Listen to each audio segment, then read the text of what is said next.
watching BloombergQuint.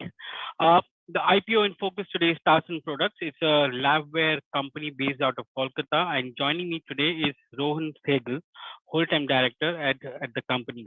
The company's IPO, which opens today, is priced between 635 to 662 and closes on November 7th. The IPO comprises of a fresh issue of 150 crores and offer for sale by promoters and selling shareholders of 823.8 crores. And the market value of the company at the upper end of the band is 3,535 crores. Rohan, welcome to BloombergQuint. To begin with, give me a sense of the size of this market and the growth opportunity that you have, being one of the labware players in this market. So the size of the Indian market is about 12 billion rupees currently, and according to the Frost & Sullivan report, is slated to grow at a very strong pace over the next 3 to 5 years. And the market size globally is very, very large. It's close to 50,000 crores and above, beyond. So Tarsons, being a leader in India in manufacturing laboratory consumables for a wide variety of customer base segments, is poised very strongly to take advantage of this growing market in India, as well as take advantage of a very significant portion of the market, which is PCR and cell culture techniques, which is a new product launch for Tarsons. That accounts significantly for about 40% of the market. So we would grow very strongly in these product lines, both in India as well as internationally. And Tarsons continues to invest in capacity expansions of its existing products, for which it is unable to meet demand. Okay, so the new area which you mentioned about PCR and other markets, which you're talking about, how much does it constitute of your current revenue? At this moment, a very, very insignificant portion of the revenue, since we've just launched a few product lines in PCR techniques. But as we complete our entire basket of PCR techniques and launch cell culture over the next 24, 36 months, there would be a significant portion of the revenue from that. Of your distributors or clients which are there in this market, will they be the potential customers for these products as well, or you will have to do a fresh outreach to newer clientele for this kind of product? Customer base, distributor channels, our sales, business development, marketing teams all remain identical. It is about seizing on the opportunity and leveraging our brand image to gain more and more business in these new segments. Okay, so who all would be your competitor in this market? Will Borosil be one of them? No, most of our competitors for Tarsons is in the plastic labware segment, and we have global multinational companies with whom we are competing very strongly in the Indian market as well as internationally.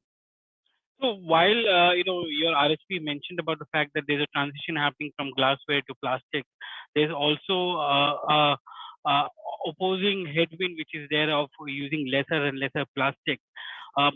What is your view on that, and is there a way out of whether you're making products which can be reusable plastics going forward, or that kind of technology is it part of your current manufacturing process?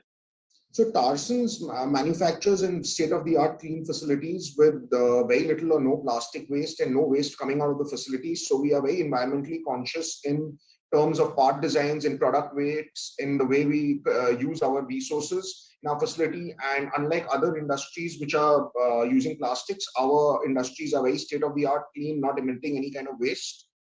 What we look to do very, very consciously over the medium and long-term future is to ensure that the plastic waste coming out of labs is managed well and is recycled and reused in the right manner, because these plastics are used to conduct research, which in turn is used to develop drugs to solve diseases and improve the healthcare and lifespan of humans all over the world. So the cause for this plastics is quite noble, unlike other industries which can use alternative materials. So our main focus would be to ensure how these materials, how this plastic waste is managed well and reused and recycled in the right manner. Rohan, I need some kind of clarity on the pricing which you've done of 635 to 662 rupees per share. I was going through your RHP, and there you have mentioned the fact that you did a buyback from from Clear Vision last year or May of 2021, if I'm not wrong. And that was based on a valuation report of, and it was around 27,000 odd rupees per share, which you did it. Now, if you do the X split and X bonus on that, the price comes to very low at 10 and a half rupees. Now, you are selling your share at around 662 rupees. Can you justify the premium which you're seeking on this share sale?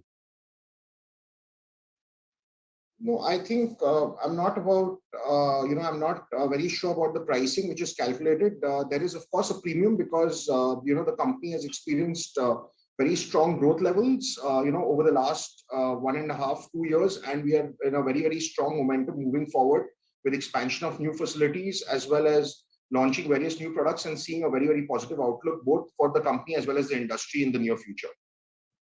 Okay, because, your entire CCD program which you did with Clear Vision also took into fact that that the CCD conversion will happen at a price of 13,733 rupees.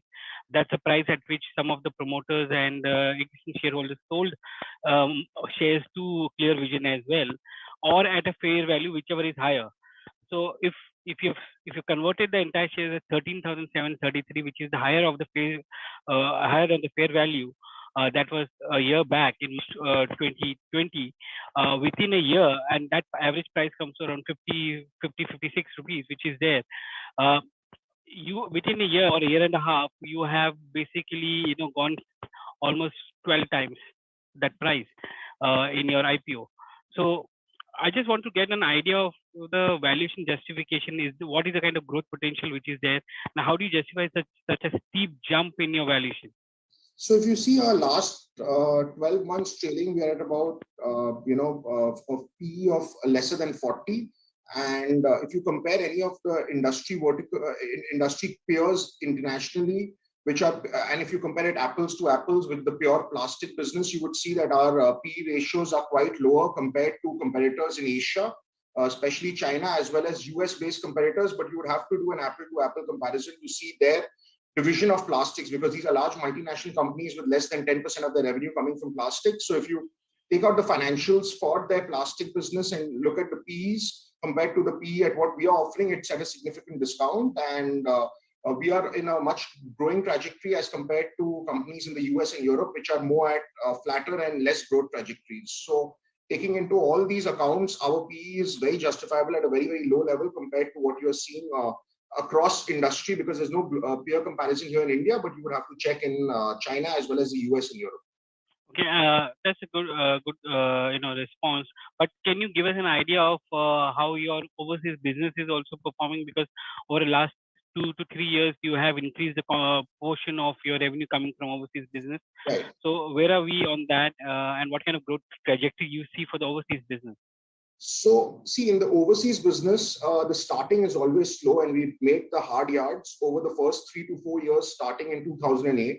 And by 2014-15, we started seeing traction improve. And now we are at that inflection point where customers have built the trust what we have delivered, to them over the last 8 to 9 years. And with this trust, now we are seeing more and more conversions with our overseas customers, higher wallet shares, and this China Plus One strategy, which has been very prevalent over the last 2 to 3 years, playing very well in our favor. So we're very bullish about the overseas market, both in our brand, Tarsons brand, which is present in 80-90% of the countries which we operate in, and the ODM and white label brand, which is concentrated in a few countries, but having very large volumes of business and expected to grow even stronger in the future. Okay. And what about the margins there? Because in Q1, we saw margins of 53.2% on your revenue from ops. And if FY 21, it was around 45.2%. Is that the trajectory of the margins going forward? And was Q1 just one-off, or is it going to be above 50% margins, EBITDA margins going forward for you? No, I believe that for Tarsons, we have made a lot of scale expansions, newer technologies, better leverages on manufacturing technologies, and a lot of detail has gone in to ensure how we can bring down our costing and produce products more efficiently, both in terms of a cost as well as environmentally, and all these things have played positively into the margins. Also, Tarsons has been selling more products which are sterilized rather than non-sterilized, adding more value addition to the product basket, as well as the product basket composition changing to more higher realization products. So there are a multitude of factors which have played to this margin expansion from FY21 to the first quarter of FY22, and we believe that we are in the right path, right trajectory, and if we continue with the same discipline, things should look bright for us in the future. Is that going to be the revenue rate as well for you, based on what you have displayed in Q1? We aspire to do that through the financial year. Okay, so you're expecting entire financial year could be above 53% margin, 52 above 50% margin as we go forward. But what about the raw material pressure which is coming in, because you use PPE, HDPE, and LDPE, and polymer prices are going up because there's a demand issue which is there. You are importing a lot of raw material from overseas market and not from India. So how is that going to put some pressure on your EBITDA margin? Sure. So, see, we have two kinds of raw materials which we use. One is commodity grade resins, which is a very small and insignificant portion of our entire raw material spend, which is dependent on crude oil prices, because these are commodity prices and commodity grades. But most of our revenue, most of our raw material spends are on specialized grades, which are blended for special medical use applications, and these are more dependent on demand and supply, because they already are sold at a much higher premium of as much as 50-60% of the commodity grade resins, and they don't have much of a bearing on crude oil prices and other fluctuations. The only thing which you need to take into account is the transportation costs and the global supply chain disruption, which we have encountered and been able to solve very well over the last 12 to 13 months, since this is not a new phenomenon now.